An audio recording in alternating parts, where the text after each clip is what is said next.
నేను కొట్టె మల్లికార్జున్. ఈరోజు professor K Nageswararao గారి విశ్లేషణను మనం ఒకసారి గమనిస్తే నిజంగా కాపుల యొక్క మద్దతు ఆంధ్రప్రదేశ్ రాష్ట్రంలో 2024 ఎన్నికల్లో ఎవరికి ఉండనుంది? వైసీపీ ప్రభుత్వానికి ఉండనుందా? అదేవిధంగా టీడీపీ జనసేనకి ఉండనుందా?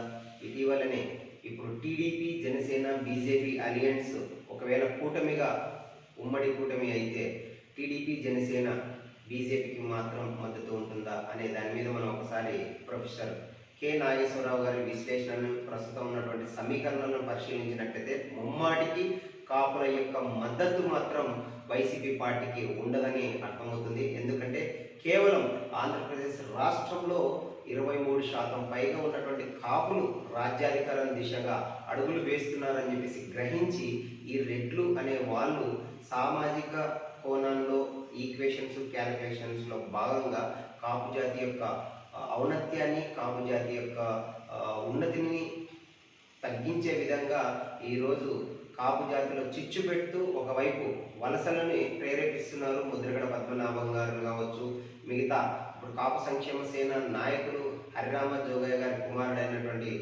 చేగొండి సూర్యప్రకాష్ రావు గారిని పార్టీలోకి ఆహ్వానించడం కావచ్చు. ఈ విధంగా చూసినట్లయితే సో కాపుల యొక్క మద్దతు కేవలం వైసీపీకి మాత్రం ఉండదు, కేవలం అరాకొర ఒక 2-3 నాయకులకు మాత్రమే ఉంటుంది.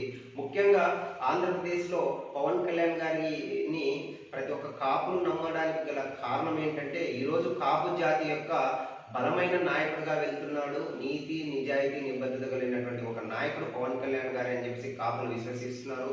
సో వాస్తవంగా గమనిస్తే టీడీపీ జనసేన బీజేపీ ఉమ్మడి కూటమి వైపుగా వెళ్తే ఇటు బీజేపీలో కూడా కాపు నాయకులు ఉన్నారు, అటు జనసేనలో కాపు నాయకులు ఉన్నారు, అదేవిధంగా టీడీపీలో కూడా కాపు నాయకులు ఉన్నారు. కాబట్టి టీడీపీ జనసేన బీజేపీకి మాత్రమే కాపుల యొక్క మద్దతు ఎక్కువ ఉంటుంది.